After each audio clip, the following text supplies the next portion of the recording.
우리 앞뒤자로 인사합니다. 예수 안에서 사랑하고 축복합니다. 사랑하고 축복하는 복된 우리 성도 되기를 바랍니다. 오늘 우리 합독하신 말씀 가지고 너희는 그의 말을 들을지어다. 들으라. 우리는 말을 들어야 될 존재라는 것입니다. 누구의 말? 주님의 말씀을 듣고 우리가 말씀을 듣는다는 것은 그냥 흘려 듣기만 하는 것이 아니라 그 말씀을 준행하면서 살아갈 때에 우리가 이 세상에서 자르나 오르나 치우치지 않고 언제나 승리의 삶을 살 수 있다는 것입니다. 성경의 세상을 바다로 비유합니다. 바다라면 거친 파도가 생각이 나잖아요. 5m, 10m, 3m 집채만한 파도가 밀려오기도 합니다. 흑산도 아가씨 가사처럼 물결은 천번만번 밀려옵니다. 가사처럼 하루에도 거친 파도가 수없이 밀려온다는 거예요. 그러니까 이 권력 안에서 우리나라를 보세요. 이 무슨 일 학력 안에서 명예 안에서 사업 속에서 가정 안에서 자녀들 속에서 수없이 각 가정도 되었다 했을 때 또 문제가 생기고 그러잖아요. 하루에도 잠잡을 날 없이 메인 뉴스를 보면 늘 흘러나옵니다. 험한 살인사건, 폭행사건, 사기사건, 요즘은 코로나 사건, 정신없이 우리를 때리는 거지. 교회 말 할 때마다 가슴이 좀 내일처럼 느껴집니다. 요즘 잠시 잠깐 정신줄을 놓으면 어디로 가든지 모른 제 인생을 살아가고 있는 자신들을 발견할 수밖에 없는 세상의 거대한 물길 앞에 그냥 따라서 걸어가는 거죠. 이런 혼탁한 세상에 있는 우리에게 그래서 이 말씀이 있다는 것, 성경이 있다는 것은 너무나도 귀한 것입니다. 말씀을 온전히 믿고 의지할 때 우리는 좌로나 우로나 치우치지 않는, 쉽게 말해서 후회하지 않는 삶을 살 수가 있다. 매일 성경을 읽을 때 주님께서 지혜를 열어주시며 말씀을 묵상하고 겸손히 나 자신을 맡길 때 나의 걸음을 주관해 주신다. 내 자신을 온전하게 맡길 수 있다는 것은 무엇보다도 우리가 인생을 살면서 가장 행복한 것입니다. 그러냐면 우리가 진리 안에 내 생명을 걸 수 있다는 것이 얼마나 행복한 것입니다. 오늘 또 우리는 이 행복한 가운데 예배를 드립니다. 예배하는 모든 심령 위에 주님의 은혜가 임하기를 기도합니다. 오늘 모세와 같은 선지자는 바로 예수 그리스도를 말하고 있습니다. 내 형제 중에서 너를 위하여 나와 같은 선지자를 일으키리니, 오늘 모세가 말합니다. 우리 형제 중에서 선지자를 일으킨다는 말입니다. 이어지는 말씀은 16절 총회의 날에 호렙산에서 나에게 구한 것이다 라고 말씀하고 있습니다. 쉽게 말해서 사람은 누구나 하나님을 보기를 원하잖아요. 하나님께 직접 말씀을 듣기를 원합니다. 인간적으로 우리가 그러는, 그러니까 지존하신 하나님과 우리가 대화를 한다는 것은 너무나도 귀한 것이고 영광스러운 일입니다. 구약시대 이스라엘 사람들도 그렇게 원했어요. 그런데 그들이 하나님을 대면하여 보고는 그 마음이 싹 변했어요. 우리한테 나타나지 말라는 거. 그래서 하나님과 통하는 모세의 말을 듣는 것이에요. 그러나 한편으로 모세를 부러워하기도 하면서 한편으로 질투하기도 했습니다. 사람의 눈으로 보기에는 별 차이 없는데 누구하고는 얘기하고 누구하고 그러잖아요. 모세보다도 더 잘나는 사람도 있고 더 많이 배운 사람도 있고. 모세의 형제, 즉 모세의 누이 미리암과 형 아론도 같은 생각을 하는 적이 있었잖아요. 모세가 어느 날 구스 여인을 첩으로 들이잖아요. 안에 십보라가 있는데 구스 여인에게 또 잠깐 왜 시커먼 여자하고 결혼을 해? 그리고 왜 말씀이 율법? 그리고 형하고 누나가 뭐라고 하는 거잖아요. 응? 말씀을 위반했다는 것이고 왜 네가 그런 짓을 하냐는 거예요. 야, 하나님이 너와만 말씀하느냐? 우리와도 말씀하신다. 우리도 선지자다. 응? 왜 너 그렇게 결혼하냐 이 말이죠. 그런데 이 소리를 딱 듣고 민수기 12장에 하나님이 어떻게 합니까? 너 그 세 명 문 밖에 쭉 서봐. 그래서 아론, 미리암, 모세가 세 사람을 세워놓고 하나님이 친히 말씀하는 너희 중에 선지자가 있다. 그래서 내가 그들에게 이상 중에 말하기도 하고 꿈 중에 말하기도 하고, 그런데 내 종 모세와는 그렇지 아니한다. 내 종 모세와는 내가 대면하여 말하라. 내 자신도 보여준다. 너희들하고는 명백히 은밀한 말로 말하고 꿈과 이상으로 말하지만 모세하고는 그렇지 않다는 거예요. 차원이 틀리다는 거예요. 그는 또 나의 형상을 보았거늘 어찌 내 종을 두려워하기를 두려워하지 않느냐 이렇게 말합니다. 근데 너희들 차원이 틀리다는 거예요. 모세하고 육신적으로는 누나고 형이라도 차원이 틀리다는 거예요. 하나님이 직접 설명을 세워놓고 얘기하는 거예요. 그리고 하나님 말씀이 떠나갈 때 어떻게 되는 거예요? 미리암이 문둥병이 걸리고 이때 아론이 육신적으로는 동생이지만 뭐라고 합니까? 내 주여 살려달라. 모세야 하나님께 간청히 기도를 드려달라. 그래서 모세가 하나님께 기도함으로 미리암과 아론이 살 수가 있었다. 무엇을 말합니까? 선지자라도 격이 다르다는 거예요. 아론과 미리암도 선지자지만 너희들하고는 꿈과 이상으로 알리기도 하지만 모세는 나와 대면하여서 말을 한다는 것입니다. 즉 모세는 유일무이한 선지자라는 거예요. 그래서 오늘 또 우리가 모세 오경, 모세를 통하여 주신 말씀, 형제들에게만 인정받는 것이 아니라 백성들에게도 온전한 이임을 받은 모세입니다. 십계명을 주실 때 제사장들과 지도자들을 신의 산에 세울 때 그들의 몸과 마음을 정결케 하고 세웠습니다. 그러나 주님이 강림하실 때 어땠습니까? 온 천지를 찢어버릴 듯한 그 뇌성과 불기둥과 벼락소리에 백성들이 녹이 나가버립니다. 곧 죽을 것 같은. 그래서 말하기를 다시는 우리가 여호와 소리를 듣지 않게 하시고 이 큰 불을 보지 않게 하소서. 오직 모세를 통하여 말씀을 주시면 우리가 그 모세의 말을 듣겠습니다. 이스라엘 백성들이 이렇게 고백을 한 것입니다. 그러니까 명실상부하게 모세는 이스라엘 민족에게 하나님을 대언하는 선지자다 이 말입니다. 따라서 모세가 선포한 말씀은 백성들이 온전하게 따라야 하는 것입니다.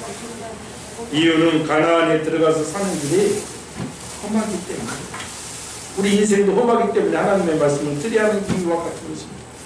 모세가 이 말씀을 선포할 당시 이스라엘 백성들이 들어가야 할 가나안 땅은 비어있어서 이스라엘 백성들을 기다리는 땅이 아니라 이미 다른 사람들, 가나안 일곱 족속이 자리를 잡고 살고 있는 땅이었습니다. 자기 나름대로 종교는 바알과 아세라 그리고 그들만의 사상과 주장과 가치관을 갖고 살고 있기 때문에 그곳에 들어갈 때 확실함이 없으면 백성들이 흔들릴 수밖에 없습니다. 그래서 종교에 대해서는 절대로 바알과 아세라를 섬기지 말라고 명령하고 있습니다. 그렇게 명령을 하는 거예요. 이렇게 신신당부를 했는데 가나안 땅에 들어간 이스라엘 백성들이 그걸 보고 사정없이 흔들려버리잖아요. 여자도 보고 흔들리고 조금 이쁜 여자 보고 막 흔들리고 이런저런 말들이 막 들려. 풍요와 다산의 신 바알과 아세라를 섬겨야 농사가 잘 된다고 하니까 그 바알과 아세라를 섬기고, 그러니까 이것의 마음을 빼앗기고 가나안 신을 섬겼다가 늘 하나님께 혼나자. 이런 미래 현상이 눈에 보이는 모세는 혼신의 힘을 다했어. 절대로 어떤 말이 너희 귀에 들어올지라도 너희는 오직 그의 말을 들으라 강력하게 선포하고, 다른 사람의 말을 듣지 말고 그 사람들이 뭐라고 하든 상관하지 말고 너희는 하나님의 선지자를 통하여 말씀하시는 하나님의 말씀만을 들어야 된다고 강조하는 것입니다. 하나님의 아들이시면서 하나님의 뜻을 온전하게 선포하시는 예수님의 말씀을 들으라는 것이 하나님의 명령이고 말씀입니다. 그러면 우리가 여기서 나와 같은 선지자한 사람은 누구인가? 정말 예수 그리스도인가를 살펴봐야 되잖아요. 그렇다면 모세의 말만 들어야 되지, 오늘 또 우리가 예수님의 말을 들어야 이 험한 세상에 승리할 수 있다. 어떤 사람들은 이 선지자를 모세의 후계자 여호수아라고 해석하기도 합니다. 그러나 여호수아는 칼을 가지고 싸우는 장군입니다. 선지자가 유명한 주석가 베티 헬류는 이 말씀은 우선적으로 그리스도 예수님을 의미하는 것이고, 모세의 율법 가운데서 이처럼 명확하게 주 예수 그리스도를 약속된 메시아라고 증거하는 구절은 이보다 더한 구절은 없다 이렇게 말했습니다. 나와 같은 선지자 하나가 예수님이라는 것입니다. 신약을 보면 이 예언이 예수 그리스도를 가리킨다는 사실이 더 명확해집니다. 오병이어 기적을 본 사람들은 요한복음 6장 14절을 통해 이는 참으로 세상에 오실 예수 그리스도시다. 이야, 오병이 떡 5개 물고기 2마리로 5,000명을 거기도 남긴 그 기적을 일으켰을 때 이스라엘 백성들이 이런 참으로 오실 그 선지자가 얘기하는 이 말을 또 예수님의 수지자 베드로 사도는 사도행전 3장 22절에 모세가 말하되 주 하나님이 너희를 위하여 너희 형제 가운데서 나 같은 선지자 하나를 세울 것이니 너희가 무엇이든지 모든 말씀을 들을 것이라. 누구든지 그 선지자의 말을 듣지 않는 자는 백성 중에서 멸망받으리라 기록되고 있습니다. 베드로 사도가 말하는 그 선지자가 바로 예수님의 말씀입니다. 그래서 우리가 오늘 이 구약 성경이 왜 성경이 위대합니까? 아직 예수님이 나오시기 전 몇천 년 후를 바라보고 이 말씀을 다 맞춰주고, 그러니 참된 예언자 예수님을 주신 하나님을 우리는 늘 찬양해야 되는 것입니다. 이래서 예수님을 믿는 우리를 보고 행복한 자라고 얘기하는, 긍정적으로 천국 가는 것을 말하지만 이 세상에 살면서도 얼마나 삶 속에서 고난과 미혹이 많습니까? 그런데 우리는 미혹을 받고 흔들릴 필요가 없는 거예요. 우리 걸음을 주관해 주시는 말씀을 주시기, 우리가 드려야 할 말씀이 주님이 주신 말씀임을 다시 한번 깨닫는 귀한 시간이 되어야 돼요. 오늘도 세상에 이렇게 빠지고 저렇게 빠지고 하루에도 막 미혹의 길, 타락의 길, 유혹의 길, 그 길에서 우리가 건진받는 길은 다른 길이 아니다. 오직 말씀 중심으로 사는 길밖에 다른 길은 없다. 그래서 우리는 그의 말, 즉 예수님의 말을 드려야 됩니다. 너희는 그의 말을 들을지어다. 오늘 그가 예수님이라는 것을 지금 설교에서 증명을 해요. 이제 그의 말을 듣는다는 것은 단순하게 귀로 듣는 것만 의미하는 것이 아닙니다. 말씀에 순종하는 것을 말합니다. 하나님의 말씀을 귀로 듣는 것에서 끝나면 그것은 하나의 지나가는 정보나 지식에 불과한 것입니다. 지식으로 끝나는 말은 결코 그 사람을 변화시킬 수 없고 하나님이 기뻐하는 모습으로 우리가 살아갈 수가 없는 것입니다. 마태복음 24장의 바리새인들과 서기관들을 책망하시는 예수님의 말씀이 나옵니다. 그들의 주된 잘못이 무엇입니까? 그들이 말만 하고 행동하지 않는다는 것입니다. 우리가 아는 지식이 많아도 그 지식대로 생활에 적용되지 않으면 삶 속에 아무런 의미가 없는 이런 사람들을 비유하기를 집을 모래 위에 세운 사람들이라고 말하는 것입니다. 말씀을 듣고 순종하는 사람들을 반석 위에 지은 지혜로운 사람이라고 얘기합니다. 듣고 순종하는 것은 가장 중요한 하나님의 사랑을 받는 방법. 그러니까 우리가 정말 우리 이 기성세대들은 오염이 되어서 막 그러지만 지금 자라나는 청소년 세대들이 오직 하나님의 말씀대로 그 말씀을 삶의 실천에서 적용하면 큰 그릇들이 된다. 이 세상에 무엇도 다 변하는. 제가 늘 얘기했잖아요. 이 세상 것들은 늘 변해. 우리가 막 학교 다닐 때는 최길치 신학, 막 대학 경영학 이런 데서는 GM 성공 사례를 배우고 한 학기도 더 배웠다. 지금 그 GM이 어디 갔냐? 응? 세상 영원한 가치는 오직 말씀밖에 없는 말씀을 따른 자에게 하나님은 지혜와 명철함을 주어서 놀랍게 역사합니다. 이 앞전에 장경동 목사님 얘기를 했잖아요. 그렇게 머리가 둔한 사람이에요. 군산 시내에서 그 부잣집 아들이 저 시골로 고등학교로 하루에 성경 30장씩을 읽었다고 그러잖아. 30장씩. 하나님께서 지혜를 열어주십니다. 지혜.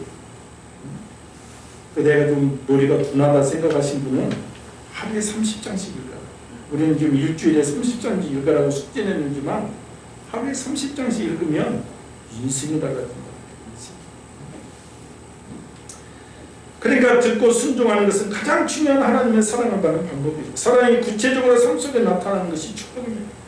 모세는 신명기 28장에서 이 사실을 이렇게 말씀합니다. 내 하나님 여호와의 말씀을 청종하면 이 모든 복이 내게 임하며 내게 이르리니, 이 모든 복이 내게 임한다는 것입니다.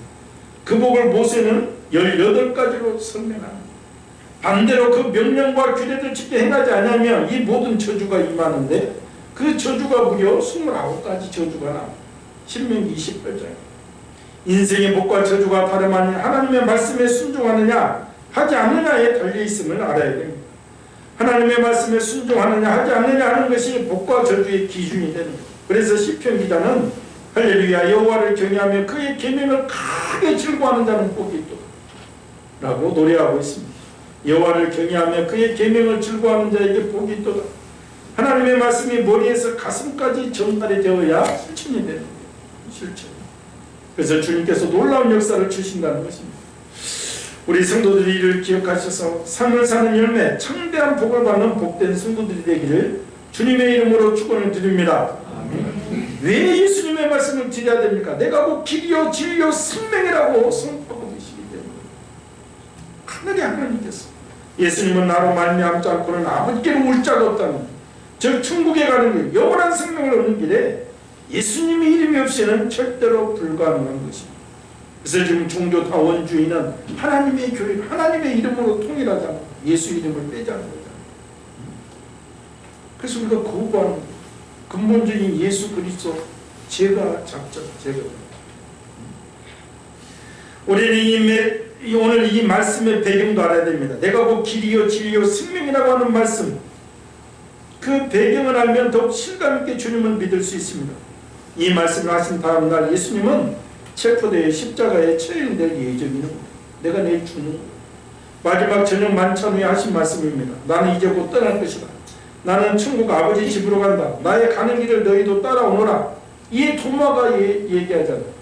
주여 어디로 가십니까? 그 길을 가르쳐달라는 거예요. 이 질문에 대해 주님은 내가 그 천국 아버지에게로 가는 길, 다리 역할을 한다 말씀하고 있습니다. 빌립도 의심의 질문을 합니다. 하나님을 보여달라는 거예요. 그래 우리가 선생님을 따라가죠. 얘기하는. 그러니까 나를 보는 것이 하나님을 보는 것이다. 저 네가 나를 믿을 수 없거든. 내가 일으킨 그동안 기적들을 보아라. 죽은 자를 살리고 문둥병을 고치고 이런 걸 보아라. 그때 당시 제자들도 우리처럼 의심이 많은 거예요. 의심이. 꼭 간다 한다 못 믿는 거지. 그래서 수많은 사건들을 기억해봐. 빌립이. 예수님은 우리를 천국으로 인도하여 구원받게 하시는 유일하고 절대적인 분입니다. 다른 길은 없습니다. 지금 세상이 코로나19로 개신교 생각만 해도 막 머리를 흔들고 야 교회에다 계란을 던지고 정말 우리 마음도 아픕니다. 교회 이름이 거론되는 것이 그렇다고 세상 것과 교회 즉 주님을 비교할 수는 없는 거예요. 잠시 나그네의 삶을 살 때도 세상의 소금과 빛이 되어야 하지만 일부에서 그렇지 못한다고 해서 이 생명 되신 예수님을 홀대할 수는 절대 없는 것입니다. 이것은 우리 생명이기 때문에 그렇습니다. 세상에는 많은 종교가 있습니다. 이슬람, 힌두교, 불교, 일본에 가면 막 300만이라고 하고 800만이라고 하고 토속신들이 많죠. 아프리카의 토속적인 신들은 또 얼마나 춤추면서. 그러나 다른 길을 제시하는 것은 천국 가는 길이 아님을 우리가 알아야 됩니다. 예수님의 택하신 영혼들로 하여금 천국에 이르는 길이 되시고 생명에 이르는 길이 되시고 영광에 이르는 길이 되는 것입니다. 기차가 내일이 아닌 길로 달릴 수 없는 것처럼 우리 영혼들은 예수님을 의지 않고서는 생명의 길을 단 한 걸음도 전진할 수 없다는 것을 알아야 돼요. 기차가 오직 내일이 깔린 곳으로만 달릴 수 있는 것처럼 우리 영혼들은 오직 예수님을 의지함으로써만 생명의 길, 영광의 길로 나갈 수가 있는 것입니다. 예수님은 우리 영혼들에게 진정으로 길이 되어주시는 분입니다. 기차가 내일이 없는 곳으로 아예 움직이려는 생각 자체를 하지 않는 것처럼 우리 택함을 받는 사람들은 예수님을 의지하는 인생, 예수님과 함께하지 않는 생각과 마음이라는 것은 아예 존재할 수 없는 것으로 생각해야 됩니다. 기차가 내일을 벗어나면 안 되잖아요. 그래서 우리가 초등학교 1학년 때 언덕을 휘어오는 기차를 넘어뜨려 보겠다고 막 우리가 돌을 막 이렇게 올려놓고 막 기차를 한번 넘어뜨리겠다고 막 하다가 근데 그 수리차한테 잡혀갔잖아. 우리가 잡혀가가지고 그때는 뭐 막 큰 광 속에다 우리를 가둬놨어. 근데 뭐 거기에는 막 기차니까 내일 그거 막 톱도 이만한 거 있고 막 그래서 어린 마음인데 애들이 붙잡고 우리는 죽었다 저걸로 우리를 썩어서 죽이나 뭐라 하고 막 공포에 찔려가지고 동네 사람들이 다 와서 막 사정을 해가지고 우리가 쫓겨는 풀려났죠. 이 기차, 근데 기차가 없으면 큰일 날 뻔했잖아요. 신문에 날 뻔했어. 그런데 그 전에 기차 숲이 거기 잡혀가서 쫙 잡혀가지고 가는데 애들이 그때 안 온 거예요. 애들이 막 다급하고 못 나오니까 막 오줌을 싸고 그게 눈에 선해. 아무튼 오늘 내일이 나와서 기차가 나와서 말씀드리는 것이고 이 내일 이만 다 그렇죠.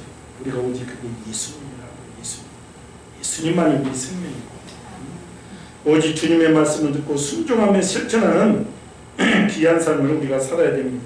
오직 주님의 정신으로 우리가 승리해야 됩니다. 우리나라 철학자 가운데 한국의 소크라테스라고 하는 박종원 교수가 계십니다. 오래전 되신 분인데 서울대 교수로 계시면서 박정희 대통령의 철학적 자문을 해주시던 아주 박학다식한 분인데 한국의 소크라테스입니다. 특히 진리를 사랑하고 인격적으로 훌륭해서 많은 사람들이 그분을 존경했습니다. 이제 이분이 우리가 늘 초등학교 때 나는 민족 중흥의 역사적 사명을 띠고 태어났다. 국민교육원장을 만드시고 1976년 세상을 떠나게 되었는데 임종이 가까워졌습니다. 하루는 제자가 찾아와 이러합니다. 선생님, 극락세계에서 영생하지 해야죠. 그래서 선생님이 하시는 말씀이 아니야. 극락이 보이지 않는다. 앞이 캄캄하고 제자는 난감했습니다. 그래서 선생님이 좋은 데로 가야 되는 거예요. 인격적으로 훌륭한 분이 눈앞이 캄캄하다고 하니 이게 안 되는 거예요. 불교를 믿으라고 하니 당황스럽습니다. 그때 또 이 제자가 그러면 예수님을 믿어보십시오. 이 말에 그분이 예수님 믿기로 결정하고 그 당시 세문학교에 강신명 목사님을 모셔다가 요한복음 3장 16절 하나님의 세상을 이처럼 사랑하사 독생자를 주셨습니다. 이는 그를 믿는 자마다 멸망하지 않고 영생을 얻게 하려 하십니다. 읽고 예수 믿고 세례를 받고 세상을 떠나는 거예요. 이분이 마지막 유언이 기독교식으로 장래해달라는 것입니다. 그러니까 한국의 지성, 뛰어난 지식과 뛰어난 인격과 성실한 그의 인품이 많은 사람의 존경과 사랑을 받았지만 그것 가지고 천국 갈 수 있는 것은 아니란 말입니다. 오직 예수밖에 없습니다. 오늘날 또 현대의 지성이 이호령 박사 아닙니까? 그분이 그러지만 딸을 통해서 예수 그리스도를 믿습니다. 그분은 설파 은혜를 얘기합니다. 아무리 똑똑해도 그걸로 가는 게 아닙니다. 오직 예수밖에 없는 것입니다. 우리가 살아도 주를 위하여 살고 죽어도 주를 위하여 죽나니 그러므로 살아 죽으나 우리가 주의 것이고 오직 주님만이 우리의 생명이 되십니다. 이 세상 살아갈 생전에 주님의 말씀을 듣고 순종하는 일에 우리가 최선을 다해야 됩니다. 우리는 지금 무엇을 붙잡고 계시는지 생명 대신 예수님을 붙잡고 승리하는 복된 성도가 되기를 주님의 이름으로 축원을 드립니다. 우리가 그의 말을 들을지어다 오직 이 성경 말씀 이 말씀을 내 뜻대로 삼고 자루나 우르나 치우치지 않는 이 말씀을 준행하면서 사는 내가 되게 하여 주시옵소서. 주의 성령으로 기도합니다. 주여 주여 주여 할렐루야. 하나님 앞에